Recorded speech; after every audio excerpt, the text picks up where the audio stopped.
नमस्कार, hot topic में आपका स्वागत है। मैं हूं अखिलेश शर्मा। हम शुरुआत कर रहे हैं कांग्रेस महासचिव प्रियंका गांधी वाड्रा की खबर से, जो आज एक बार फिर किसानों के बीच पहुंची। वो आज उत्तर प्रदेश के बिजनौर में किसान महापंचायत में शामिल हुई। उन्होंने कहा कि किसान विरोधी कानूनों के खिलाफ लड़ाई में कांग्रेस किसानों के साथ खड़ी है। उन्होंने आरोप लगाया कि मोदी सरकार उद्योगपतियों के लिए काम कर रही है, किसानों के लिए नहीं। भगवान का सौदा करता है, इंसान की कीमत क्या जाने। जो गन्ने की कीमत दे न सका, वो जान की कीमत क्या जाने। किसानों के बीच प्रियंका गांधी। मंच पर गन्ना देकर प्रियंका का सम्मान हुआ। बिजनौर के चांदपुर के इस रामलीला ग्राउंड में प्रियंका गांधी ने कहा कि सत्ता में बैठी मोदी सरकार अहंकार में चूर है और सबक आपको सिखाना है। 7 साल गुजर चुके हैं। 7 साल में जितने वादे किए सारे तोड़े। 7 साल में जो छोटा व्यापारी था उसकी कमर तोड़ी, किसान उसकी कमर तोड़ी, गरीब उसको मदद नहीं किया। सिर्फ अपने बड़े बड़े दोस्तों, अपने पूंजीपति मित्रों का की मदद की। राहुल गांधी आपके साथ है, कांग्रेस पार्टी का एक एक नेता आपके साथ है, एक एक कार्यकर्ता आपके साथ है। और मैं आपको आज यहाँ ये कहने आई हूँ कि मैं आपका साथ नहीं छोड़ूंगी। जब जब आप संकट में होंगे, मैं आपके पास आऊंगी। और मेरी जान, मेरा घर आप है। प्रियंका ने किसानों की दुखती रग भी छूने की कोशिश की। कहा कि आंदोलन के दौरान किसान शहीद हुए, लेकिन प्रधानमंत्री ने संसद में उनका मजाक उड़ाया। दुनिया भर में घूमते रहे, लेकिन किसानों से मिलने का समय उन्हें नहीं मिला। मैं शहीद के परिवार की बेटी हूं। शहादत बहुत बड़ी चीज होती है। शहादत को झेलने वाला जो शहीद है वो नहीं होता, उसका परिवार होता है। उसका मजाक उड़ाने का किसी का अधिकार नहीं है। जो किसान आपके दरवाजे पे खड़ा है, उसका बेटा आपकी सीमा पे खड़ा है। यूपी में किसानों के बीच जाकर कांग्रेस अपनी जमीन तलाशने की कोशिश में है। प्रियंका गांधी की सक्रियता इस रणनीति का अहम हिस्सा है। 4 फरवरी को प्रियंका नवरीत के परिवार के पास पहुंची। 10 फरवरी को सहारनपुर में किसान महापंचायत में गईं। 11 फरवरी को प्रयागराज में संगम में डुबकी लगाई। 15 फरवरी को बिजनौर की महापंचायत में शामिल हुई। 19 को मथुरा और 20 को मुजफ्फरनगर जाने की योजना है। कोशिश मुद्दों के जज्बाती पहलुओं को उभारने के लिए है। प्रियंका गांधी ने याद दिलाया कि संसद में किसानों के लिए 2 मिनट मौन रखने का राहुल गांधी का प्रस्ताव स्वीकार नहीं किया गया, और यहाँ उन्होंने ये मौन रखा। लोकतांत्रिक व्यवस्था में जितना बड़ा जनाधार उतना बड़ा नेता।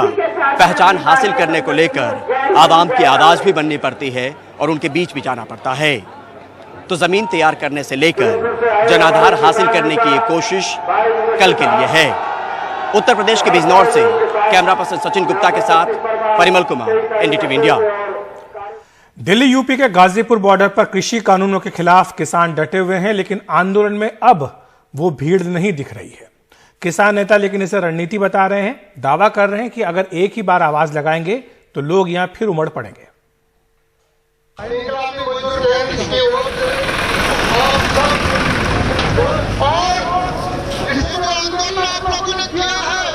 मंच पर पहले से कम लोग, खाली टेंट और गांव लौटते किसान। आंदोलन के 83वें दिन भीड़ महीने भर के मुकाबले आधी रह गई है। क्या किसान आंदोलन कमजोर पड़ रहा है? 36 साल की रमनप्रीत अनंतपुर साहिब से आई है। गाजीपुर बॉर्डर के रसोई में सहयोग दे रही है। उनका कहना है किसानों को आंदोलन के साथ साथ फसलों का भी ख्याल रखना है। किसान नेता कहते हैं लड़ाई लंबी लड़नी है तो सबको एक साथ ना थकाना उनकी रणनीति है।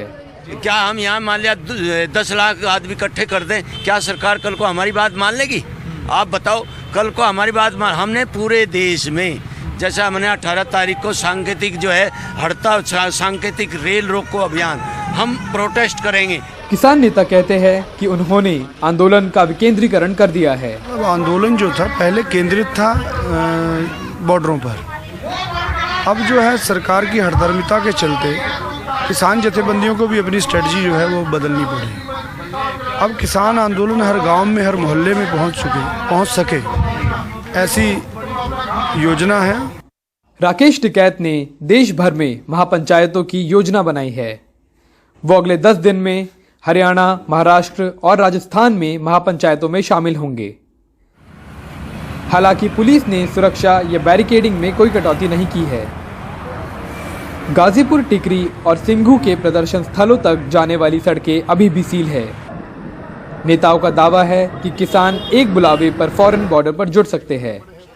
जहां दिल्ली की सीमाओं पर बैठे किसानों के आंदोलन को अब 3 महीने पूरे होने वाले हैं, वहीं दूसरी तरफ सरकार और किसानों के बीच इस मुद्दे को लेकर जल्द कोई हल निकलता नहीं दिख रहा। इसी के चलते अब किसान भी अपने आंदोलन के चेहरे और उसके तरीकों में तेजी से बदलाव ला रहे हैं। कैमरा पर्सन मनोज ठाकुर के साथ मैं अक्षय डोंगरे, एनडीटीवी इंडिया।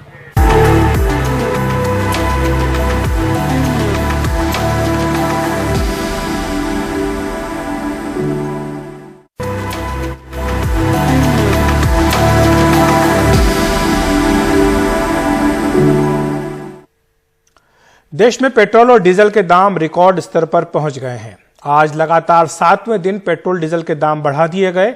आज डीजल 29 पैसे प्रति लीटर महंगा हुआ।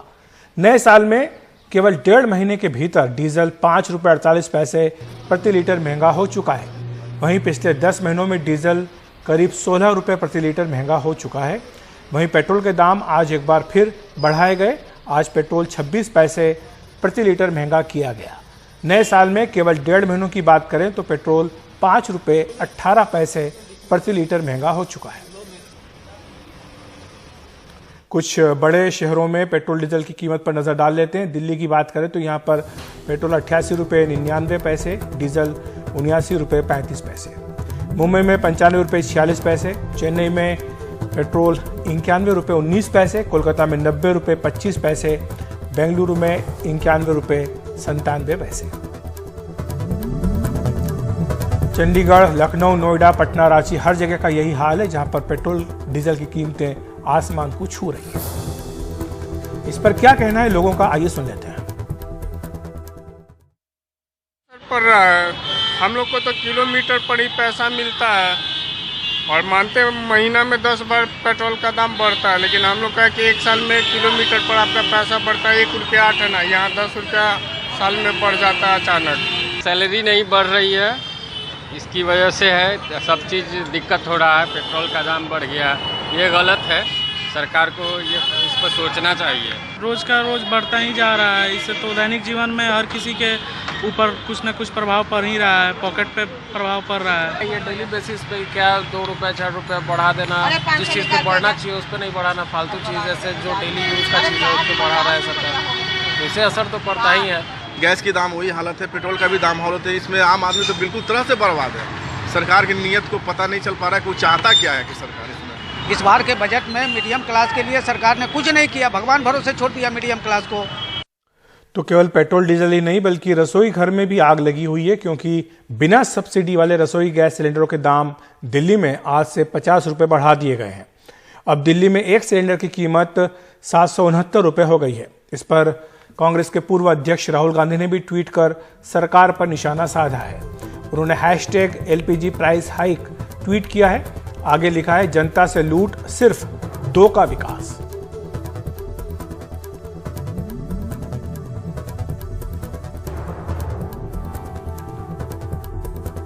कोरोना और लॉकडाउन की वजह से ट्रेनें चलना बंद हुई तो व्यापार और पर्यटन के क्षेत्र में बड़ा नुकसान हुआ, लेकिन अब हालात सुधर रहे हैं। फिर भी सैलानियों की आमद अभी ना के बराबर है। ऐसे में वाराणसी में पर्यटन से जुड़े लोग मायूस दिखाई दे रहे हैं। हमारे सहयोगी अजय सिंह की रिपोर्ट। बनारस के दशाश्वमेध घाट पर ये नाविक हर सुबह आने वालों को आवाज देते हैं, लेकिन इन्हें यात्री इक्का दुक्का ही मिल पाते हैं। बाकी का पूरा दिन आश्रय में गुजर जाता है। ऐसा इसलिए है कि बाहर से आने वाले सैलानियों का सिलसिला अभी ठीक से शुरू नहीं हुआ है। अभी भी बहुत सारी ट्रेनें बंद हैं। कोई धंधा हम लोगों का नहीं अच्छा हुआ है जब तक ट्रेन नहीं खुलेगी। यही सीजन में हम लोग साल भर का कमाई कर लेते थे, और जब तक नई ट्रेनों को चालू करेंगे तो लोकल जो इंडिया के लोग हैं नहीं आ पा रहे हैं। अच्छा, उससे हम लोगों को धंधा पर बहुत काफ़ी प्रभाव पड़ रहा है। कुछ ट्रेनें चालू हुई है, कुछ हल्का फुल्का प्रभाव पड़ रहा है धंधे पे, नहीं, विशेष करके तो हम लोग बैठे ही हैं अभी कोरोना काल की वजह से। सरकार कम से कम ट्रेन वगैरह चालू करे तो एक अगर पर्यटक आता है तो 40 आदमी को हम लोगों को रोजगार मिलता है। अब पर्यटक ही नहीं आएगा तो हम लोग लोकल लोगों से कितना धंधा कर पाएंगे। भूखमरी के काटगार पर अभी भी हम लोग चल ही रहे हैं। हम लोगों के लिए कोरोना अभी भी है, जारी है। घाट पर बैठने वाले पुरोहित और हज्जाम तक परेशान हैं। पहले इनके तख्त भरे रहते थे, अब परिवार का पेट पालना मुश्किल हो गया है। अब देखिए, आना जाना तो हर चीज़ चालू हो गया है, हॉल चालू हो गया है, बच्चों का स्कूल चालू होने वाली है। ये अभी तक बाहर के यात्री नहीं आ पा रहे हैं। जब सब कुछ चालू हो गया तो ट्रेन भी चालू कर देना चाहिए। अगर फादर का डेट हो गया, अभी तक लोग अस्थि लेकर रखे हैं, घर पे रोक रखे हैं कि ट्रेन चालू हो तो हम चले। ट्रेन आता था तो पूरे इंडिया से चलते थे। मान लीजिए फ्लाइट बंद किए हैं, ठीक है चलेगा, लेकिन ट्रेन तो चालू करे। सरकार को अब सोचनी चाहिए, इसको गंभीरता से इसको लेना चाहिए। ट्रेन वजह से हम लोग का धंधा सब बहुत कम हो गया है। अच्छा जी, ना ट्रेन चलने से हम लोग व्यस्त रहते हैं और ना रहने पर हम लोग को थोड़ा से दौड़ना धूपना पड़ता है। 2-4 आते हैं तो हम लोग वैसे में हम लोग बाल दाढ़ी अपना गृहस्थी चलाते हैं। महाराष्ट्र से आए थे, तमिलनाडु से आए थे, आंध्रा से आए थे, महाराष्ट्र से थे, दिल्ली बम्बे से लोग आते थे। बाकी इस समय बंद होने से कोई जजमान नहीं आ रहे हैं इसमें। अच्छा, वो लोग आते हैं पिंडदान वाले, तो हम लोग को बार बनता है। अब पिंडदान नहीं होगा तो बार कहाँ से बनेगा। अकेले बनारस कैंट स्टेशन से लॉकडाउन से पहले कुल 118 ट्रेनें गुजरती थी, लेकिन अब 61 ट्रेनें आ जा रही हैं। मुसाफिर भी पहले के मुकाबले कम सफ़र कर रहे हैं। अभी तो धंधा बहुत कम चल रहा है, लोग बाहर के लोग आ नहीं रहे हैं, ट्रेन नहीं चल रही है, इसके लिए वजह से बिक्री बहुत कम है। तो कैसे कैसे करके यहाँ पर हम लोग अपना रोजी चला रहे हैं। तो बाहर के लोग आएंगे तभी तो कुछ होगा। ट्रेन चालू है नहीं है, सरकार ट्रेन बंद रखी है। क्यों नहीं चालू कर रही है सरकार ट्रेन? अब वो है नहीं सरकार। पहले जैसे ट्रेनें न चल पाने के पीछे सरकार की अपनी कुछ मजबूरियां होंगी, लेकिन इस मजबूरी से इससे जुड़े लोगों के व्यवसाय और रोजी रोटी पर बड़ा असर पड़ा है। ऐसे में सरकार अगर इस दिशा में भी कोई सार्थक कदम उठाती तो इन लोगों को बड़ी मदद मिल पाती। वाराणसी से पुरुषोत्तम के साथ अजय सिंह, एनडीटीवी इंडिया। तो हॉट टॉपिक में इतना ही। देखते रहिए एनडीटीवी इंडिया।